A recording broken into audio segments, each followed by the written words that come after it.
Assalamualaikum warahmatullahi wabarakatuh. Perkenalkan, nama saya Bimbinur Oktaviani dengan NPM C10180109.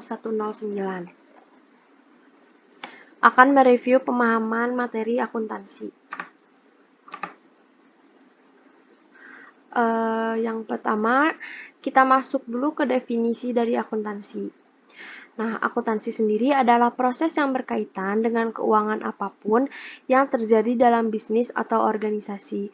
Prosesnya terdiri dari mencatat, meringkas, menganalisa, dan melaporkan data. Berikutnya, masuk ke klasifikasi bidang akuntansi. Klasifikasi bidang akuntansi ini terdiri dari 8, ada akuntansi keuangan, akuntansi manajemen, sistem akuntansi biaya, akuntansi pajak, akuntansi pemeriksaan, akuntansi sektor publik, dan akuntansi pemerintahan. Yang pertama ini, akuntansi keuangan atau financial accounting. Bidang ini berkaitan dengan akuntansi suatu unit ekonomi secara keseluruhan.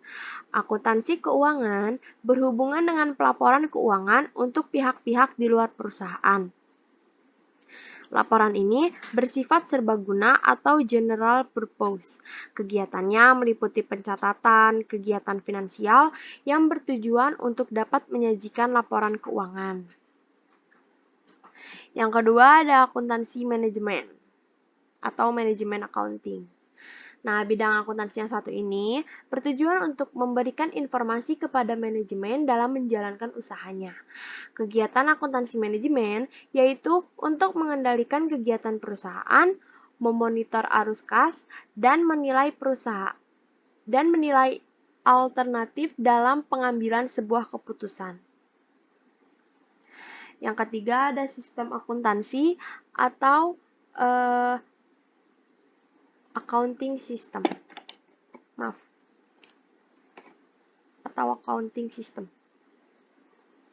Sistem akuntansi merupakan bidang akuntansi yang melaksanakan kegiatan dengan merancang cara melakukan pencatatan akuntansi agar aman, efektif, dan efisien, mulai dari organisir dokumen sampai menyusun prosedur pencatatannya. Yang keempat ada akuntansi biaya. Akuntansi biaya atau cost accounting. Nah, bidang akuntansi yang satu ini mencatat dan menghitung serta menganalisis sebuah data biaya pada suatu perusahaan industri dalam usaha menentukan besarnya harga pokok produksi suatu barang atau produk. Akuntansi biaya akan mengarah pada penetapan biaya berdasarkan aktivitas atau activity based costing. Nah, dengan fungsi utama mengumpulkan dan menganalisis data mengenai biaya, baik biaya yang telah terjadi maupun yang akan terjadi. Yang kelima, ada akuntansi pajak atau governmental accounting. Akuntansi pemerintahan akuntansi pajak.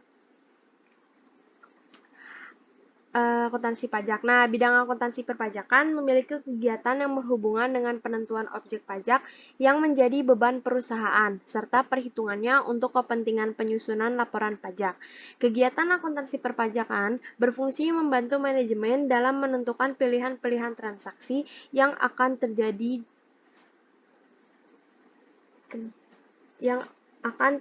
yang berhubungan dengan pertimbangan-pertimbangan perpajakan. Nah, berikutnya akuntansi pemeriksaan atau auditing.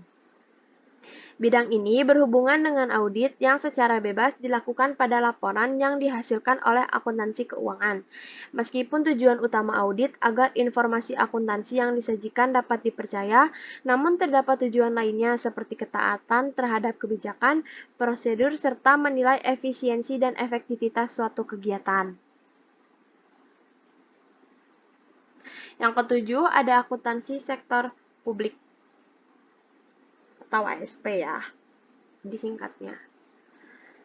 Akuntansi sektor publik sebagai akuntansi dana masyarakat yang Dana masyarakat yang selanjutnya dapat diartikan sebagai mekanisme, teknik, dan analisis akuntansi yang diterapkan pada pengelolaan dana masyarakat di lembaga-lembaga tinggi negara dan departemen-departemen di bawahnya.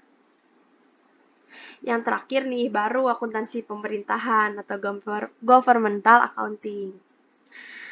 Akuntansi pemerintahan merupakan bidang akuntansi keuangan yang diterapkan di lembaga pemerintahan. Akuntansi pemerintahan ini bertujuan untuk menyajikan sebuah laporan keuangan, pengendalian dan pengawasan keuangan negara. Akuntansi pemerintahan diharapkan dapat mengatur administrasi keuangan negara dengan baik. Selanjutnya kita masuk ke fungsi akuntansi. Yang pertama, dari recording report. Recording report atau merekam catatan transaksi secara sistematis dan kronologis adalah fungsi utama dari suatu akuntansi. Rekam catatan transaksi ini lalu dikirimkan ke account ledger sampai pada akhirnya menyiapkan akun akhir untuk mengetahui profit dan loss dari bisnis pada akhir periode suatu akuntansi. Yang kedua, melindungi properti dan aset. Nah, maksudnya fungsi akuntansi yang satu ini adalah untuk menghitung sejumlah penyusutan aset yang sebenarnya dengan memanfaatkan metode yang tepat dan berlaku untuk aset tertentu saja. Yang ketiga, dan mengkomunikasikan hasil.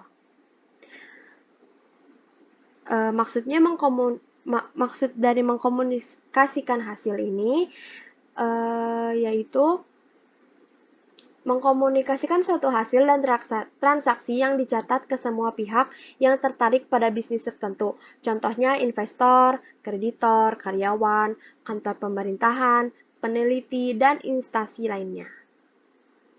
Berikutnya, meeting legal. Nah, fungsi akuntansi ini juga berhubungan dengan perancangan dan pengembangan sistem. Contohnya, suatu sistem untuk memastikan suatu catatan dan suatu pelaporan hasil selalu memenuhi persyaratan hukum.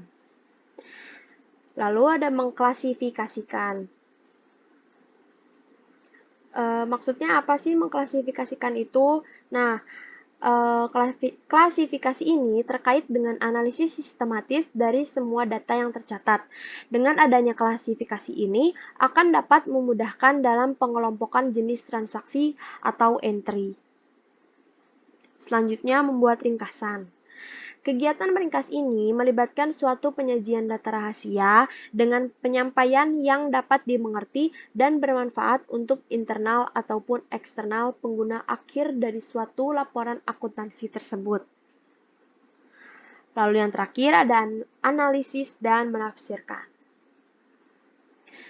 Fungsi akuntansi yang terakhir ini yaitu mengerjakan analisis dan menafsirkan data keuangan yang sudah melalui proses analisis kemudian diinterpretasikan dengan cara yang lebih mudah dipahami, sehingga dapat membantu dalam membuat penilaian mengenai kondisi suatu keuangan dan profitabilitas operasional bisnis. Lalu selanjutnya kita masuk ke siklus akuntansi. Yang pertama dari siklus akuntansi itu ada jurnal umum. Nah, jurnal umum adalah jurnal standar yang dibentuk secara umum.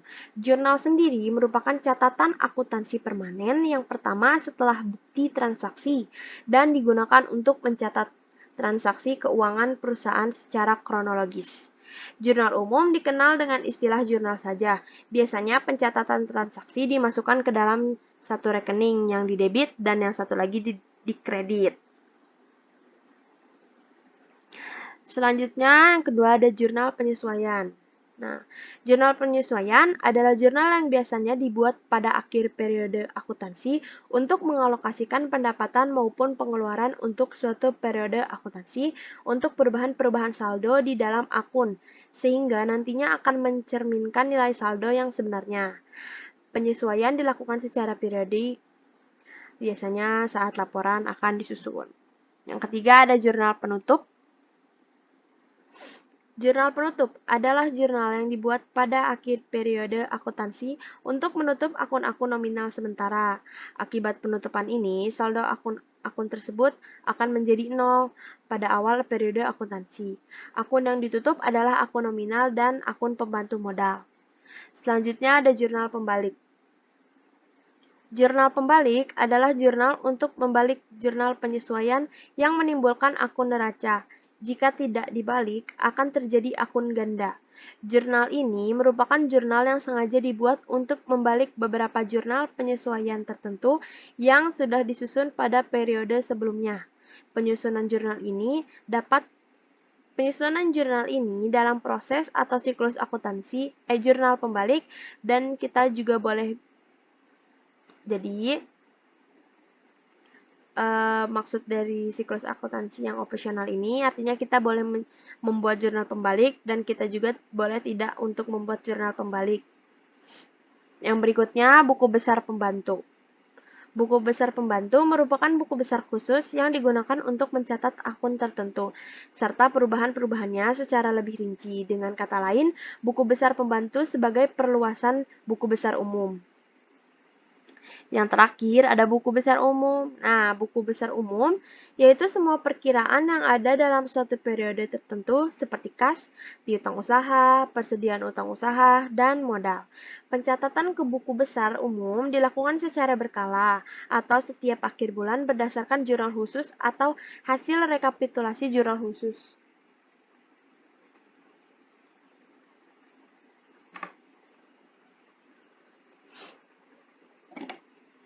Berikutnya,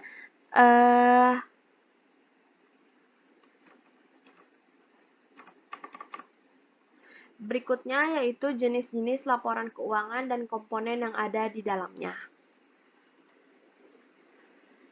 Yang pertama ada laporan neraca. Nah, komponen-komponen yang ada di dalam laporan neraca yaitu aset, liabilitas, dan ekuitas.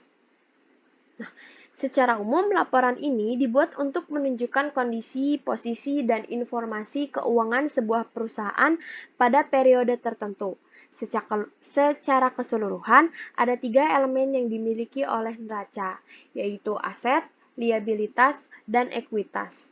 Jika melihat kembali ke pemahaman dasar akuntansi, maka bisa disimpulkan bahwa laporan neraca ini sangat berhubungan dengan rumus dasar akuntansi, yaitu aset sama dengan liabilitas ditambah ekuitas. Berikutnya ada laporan perubahan modal. Komponen yang ada dalam laporan perubahan modal yaitu modal awal, investasi, dividen, loss, or net income.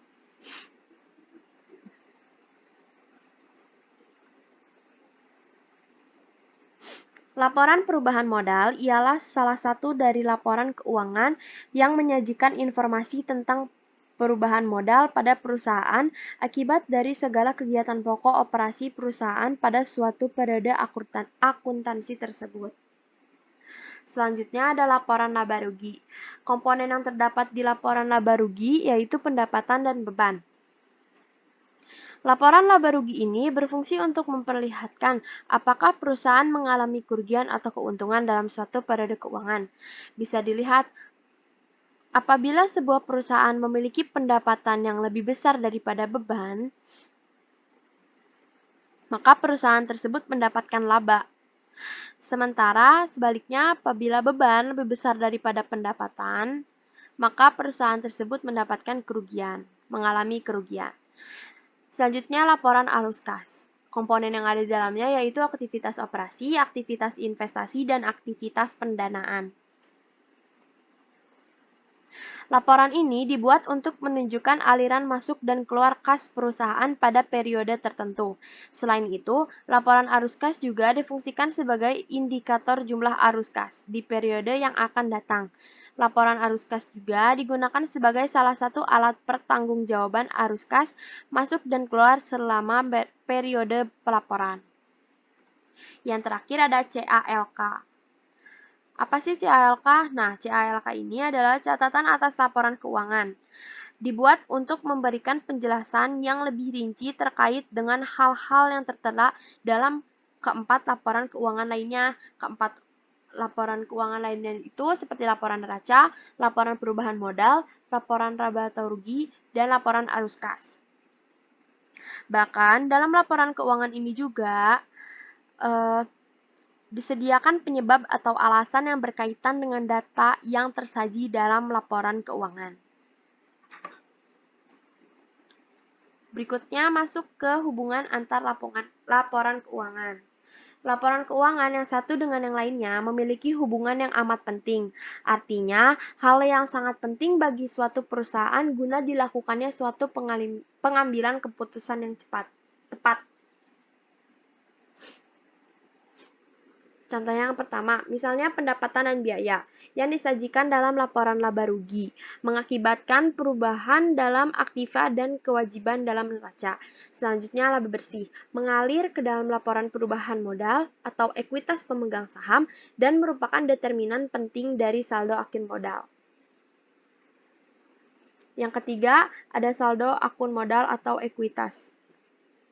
Akibat perubahan modal yang terjadi dalam laporan perubahan modal akan berhubungan dengan neraca dalam hal pencatatan modal di neraca. Terakhir ada saldo akhir kas. Dalam laporan arus kas sesuai dengan jumlah uang tunai disajikan di neraca.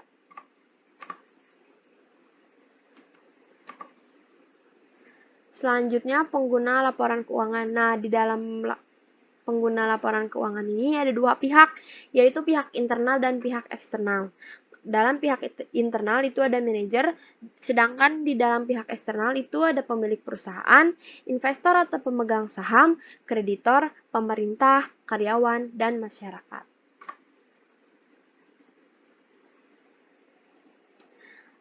Masuk ke dalam perbedaan laporan keuangan di perusahaan jasa dan dagang.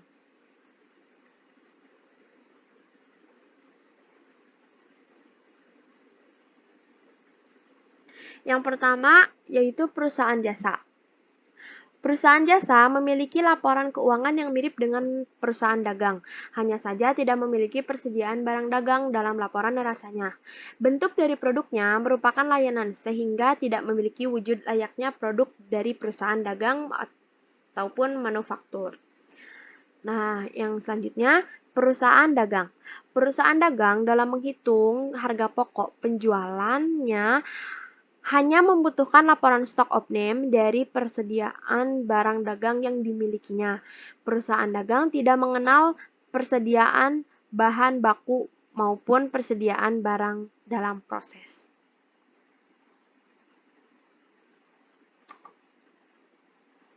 Berikutnya kita masuk ke perhitungan harga pokok penjualan dalam perusahaan dagang. Yang pertama itu ada menghitung penjualan bersih. Caranya penjualan bersih sama dengan penjualan dikurangi retur penjualan ditambah potongan penjualan. Lalu berikutnya menghitung pembelian bersih. Pembelian bersih sama dengan pembelian ditambah ongkos angkut pembelian dikurangi retur pembelian ditambah potongan pembelian. Berikutnya yang ketiga, menghitung persediaan barang. Persediaan barang sama dengan persediaan awal ditambah pembelian bersih. Nah, lalu yang terakhir yang sering dihitung yaitu menghitung harga pokok penjualan atau HPP sama dengan persediaan barang kurangi persediaan akhir. Nah, selanjutnya kita masuk ke standar akuntansi. Jenis-jenis dari standar akuntansi itu ada 4, yaitu pernyataan standar akuntansi keuangan atau PSAK yang sekarang jadi IFRS. Lalu yang kedua ada standar akuntansi keuangan atau SAK. Yang ketiga ada standar akuntansi syariah atau SAS. Dan yang keempat ada standar akuntansi pemerintah atau SAP. Nah, kita masuk nih ke PSAK. Pernyataan standar akuntansi keuangan atau PSAK menjadi aturan baku yang mengatur pencatatan, penyusunan, perlakuan, dan penyajian dari laporan keuangan. PSAK ini sendiri biasanya digunakan oleh perusahaan publik dan umum, seperti asuransi, perbankan, dan BUMN. Yang kedua, standar akuntansi keuangan. Untuk entitas tanpa akuntabilitas publik atau SAK etap. Nah, SAK etap ini biasanya dipakai oleh perusahaan kecil sampai menengah yang membuat laporan keuangan hanya untuk tujuan umum dan pengguna eksternal, seperti untuk kreditur dan lembaga pemeringkat kredit. Yang ketiga yaitu Standar Akuntansi Syariah atau SAS. Standar akuntansi keuangan ini ditunjukkan bagi entitas atau perusahaan yang memakai sistem transaksi syariah. Acuan bagi SAS sendiri adalah mengikuti SAK, SAK umum, namun berbasis syariah yang mengacu pada fatwa MUI atau Majelis Ulama Indonesia. Yang terakhir ada Standar Akuntansi Pemerintah atau SAP. Standar ini dibuat dan diterbitkan oleh Komite Standar Akuntansi Pemerintahan dan ditetapkan sebagai peraturan pemerintah. SAP digunakan untuk menyusun laporan keuangan semua lembaga pemerintahan, yaitu laporan keuangan pemerintahan pusat atau LKPP dan laporan keuangan pemerintah daerah atau LKPD. Berikutnya kita masuk ke perbedaan SAK dan PSAK. Dilihat dari neraca, mohon maaf saya tidak mencantumkan judul di sini. Ini untuk SAK.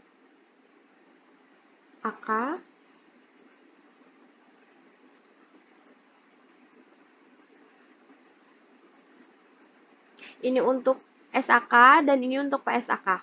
Nah, kalau dari SAK sendiri neraca itu memerlukan penyajian aset lancar maupun aset tidak lancar, kecuali untuk industri tertentu seperti pabrik. Nah, untuk yang PSAK-nya, penyajiannya tuh penyajian bukan aset lancar ataupun aset tidak lancar, hanya bila penyajian likuiditas lebih relevan dan dapat diandalkan untuk item tertentu. Laporan laba rugi. Nah, kalau untuk SAK sama seperti IFRS, tetapi ada perbedaan rincian pada item yang disajikan pada laporan pendapatan yang diterima di awal. Untuk PSAK, tidak memiliki format standar, meskipun pengeluaran harus disajikan dengan memilih salah satu dari dua format. Lalu yang terakhir adalah laporan kinerja keuangan. Dari SAK, itu laporan laba rugi, dan di PSAK dicatat sebagai laporan laba rugi komprehensif. Berikutnya kita masuk ke badan usaha. Ada perseroan terbatas atau PT, persekutuan, dan perseorangan. Kita masuk dulu yang pertama yaitu perseroan terbatas. Perseroan terbatas atau PT secara umum adalah suatu unit atau badan usaha berbadan hukum yang mana modalnya terkumpul dari berbagai saham dan setiap pemiliknya memiliki bagian dari banyaknya lembar saham yang dimiliki oleh masing-masing investor. Lembar saham yang menjadi modal pembentukan perseroan terbatas bisa diperjualbelikan sehingga akan ada perubahan status kepemilikan perusahaan tanpa harus membubarkan perusahaan. Itu untuk PT. Nah, selanjutnya persekutuan. Persekutuan merupakan perjanjian antar sekutu. Jadi harus ada perjanjian yang disepakati. Persekutuan perusahaan, sekutu pemilik modal. Istilah pemilik modal disebut sekutu. Yang terakhir ada perseorangan. Perusahaan perseorangan adalah badan usaha kepemilikannya dimiliki oleh hanya satu orang. Pada umumnya, perusahaan perseorangan bermodal kecil, terbatasnya jenis serta jumlah produksi, memiliki tenaga kerja atau buruh yang sedikit, dan penggunaan alat produksi teknologi yang sederhana. Selanjutnya masuk ke pembentukan badan usaha. Nah, bagaimana sih cara pembentukan badan usaha itu? Nah, yang pertama itu ada tahap pengajuan nama untuk badan usaha. Proses ini bertujuan untuk akan melakukan pengecekan nama. Maksudnya kayak nama di sini tuh nama perusahaannya tuh sudah dipakai sama orang atau belum? Apakah ada atau tidak, begitu. Pengajuan nama perusahaan ini didaftarkan oleh notaris melalui Sistem Administrasi Badan Hukum atau Sisminbakum Kemenkumham. Yang kedua yaitu tahap pembuatan akta pendirian. Pembuatan akta pendirian dilakukan oleh notaris yang berwenang di seluruh wilayah negara Republik Indonesia untuk selanjutnya mendapatkan persetujuan dari Menteri Kemenkumham. Yang ketiga, ada tahap pembuatan surat keterangan domisili perusahaan atau SKDP. Surat ini didapatkan dari kantor kelurahan di mana perusahaan tersebut berada. Berdasarkan surat ini, Pak Camatnya mengeluarkan surat keterangan yang sama untuk mendapatkan surat keterangan domisili. Nah, untuk membuat surat SKDP ini harus dibutuhkan salinan akta dari perusahaan. Berikutnya, ada tahap permohonan nomor pokok wajib pajak atau NPWP, lalu ada tahap pengesahan anggaran dasar perseroan oleh Menteri Kemenkumham, lalu ada tahap pengajuan surat izin usaha perdagangan atau SIUP, lalu ada tahap pengajuan tanda daftar perusahaan atau TDP, dan yang terakhir ada tahap berita acara Negara Republik Indonesia atau BNRI. Nah, selanjutnya kita masuk ke likuidasi. Nah, apa sih likuidasi itu? Nah, likuidasi ini adalah tindakan penyelesaian seluruh aset dan kewajiban sebagai akibat pembubaran suatu perusahaan oleh para likuidator. Proses likuidasi termasuk menyelesaikan penjualan harta perusahaan, penagihan hutang, pelunasan hutang, dan penyelesaian sisa harta pemilik perusahaan. Nah, jenis-jenis likuidasi ini ada dua, yaitu likuidasi sekaligus dan likuidasi bertahap. Kita masuk dulu ke likuidasi sekaligus. Likuidasi sekaligus merupakan proses pembubaran perusahaan yang dilakukan kurang dari 30 hari secara langsung, dan penjualan asetnya dilakukan sekali penjualan. Begitu pula dengan kewajiban, dilakukan dengan sekali perusahaan. Jadi, kalau misalnya suatu perusahaan mengalami likuidasi dan proses likuidasinya itu likuidasi sekaligus, penjualannya itu harus dilakukan sekali dalam kurun waktu kurang dari 30 hari. Lalu pembayaran kewajibannya atau hutangnya pun dilakukan dengan sekali pelunasan. Jadi tidak ada lagi kewajiban yang harus dibayar, karena kewajibannya itu dibayar secara sekaligus, secara sekali gitu. Lalu yang kedua ada likuidasi bertahap. Nah, likuidasi bertahap ini memerlukan jangka waktu yang bertahap dan proses terminasi dilakukan lebih dari sekali dalam kurun waktu beberapa bulan. Jadi, kalau misalnya di likuidasi bertahap ini, ketika perusahaan mengalami likuidasi, perusahaan ini menjual asetnya secara bertahap dalam kurun waktu tertentu. Misalnya kurun waktunya itu 3 bulan, jadi penjualan asetnya itu dilakukan secara bertahap, secara berkali-kali dalam waktu 3 bulan tersebut. Nah, untuk begitu pula dengan kewajibannya dilakukan juga dengan cara berkali-kali, jadi tidak sekaligus dalam kurun waktu yang telah ditetapkan. Contohnya 3 bulan tadi. Berikutnya masuk ke pelaporan segmen. Nah, adanya laporan segmen merupakan bagian suatu perusahaan, khususnya yang beroperasi dalam kondisi yang berbeda dari sebuah industri dan wilayah geografis. Tujuan dari dibuatnya pelaporan segmen adalah untuk diversifikasi usaha atau melakukan pengendalian terhadap usaha yang dimiliki suatu perusahaan, atau bagaimana cara si manajemen mengambil keputusan untuk setiap perusahaan yang dimilikinya. Lalu berikutnya ada uji pelaporan segmen. Yang pertama ada uji pendapatan 10%, yang kedua ada uji 10%, lalu uji aset 10%, dan uji pengungkapan komprehensif 75%. Tapi untuk diuji pengungkapan komprehensif 75% itu ada syaratnya. Syaratnya yaitu harus lulus dari ketiga uji 10% ini untuk bisa masuk ke uji pengungkapan komprehensif. Jadi setelah diuji pendapatan lulus, diuji laba lulus, diuji aset lulus, baru bisa melakukan uji pengungkapan komprehensif. Lalu bagaimana bila ada yang tidak lulus dari salah satu uji ini? Nah, itu akan disatukan, digabungkan, lalu dihitung secara bersamaan. Berikutnya ada periode pelaporan segmen. Yang pertama ada periode kalender. Tahun kalender terdiri dari 12 bulan berturut-turut dan konsisten. Lalu yang berikutnya ada periode fiskal.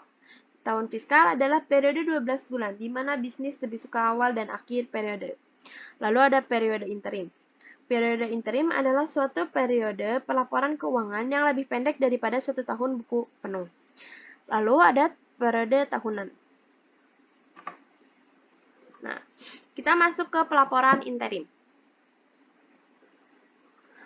Laporan keuangan interim adalah laporan keuangan yang diterbitkan jika pihak manajemen dan beberapa stakeholder membutuhkan laporan keuangan pada saat tertentu.